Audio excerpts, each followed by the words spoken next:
Umaalma ang ilang Yolanda survivors dahil mas maganda pa raw ang selda ni Senador Bong Revilla kaysa sa bunkhouses para sa mga biktima ng super bagyong Yolanda. At ayon naman sa PNP, panandalian lang ang selda at hindi talaga ito sinadya para maging kulungan. Nakatutok si Mav Gonzalez.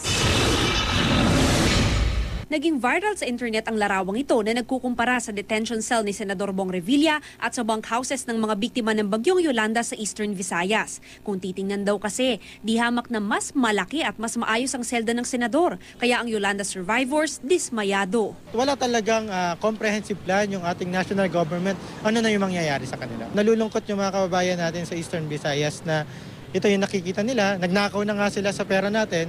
Binibigyan pa ng double standard saka special accommodation ng ating government. 32 square meters ang sukat ng detention cell ni Revilla. Halos kalahati lang nito ang sukat ng isang bunkhouse. 9 square meters naman ang laki ng isang regular na selda. Gawa lang din sa plywood ang bunkhouses, kaya di sapat na panangga sa init at ulan. 3 pamilya naman ang naghahati-hati sa isang banyo, communal din ang lutuan. Bagsak ito sa international standard. Marami doon talagang tumatanggi na tumira sa bunkhouses kasi nga sobrang init.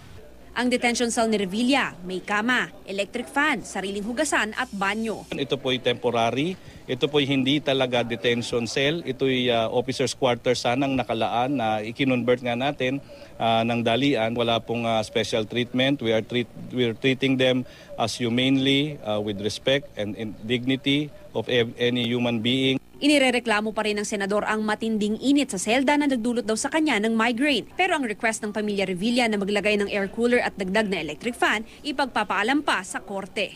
Mav Gonzalez, Nakatutok, 24 Oras.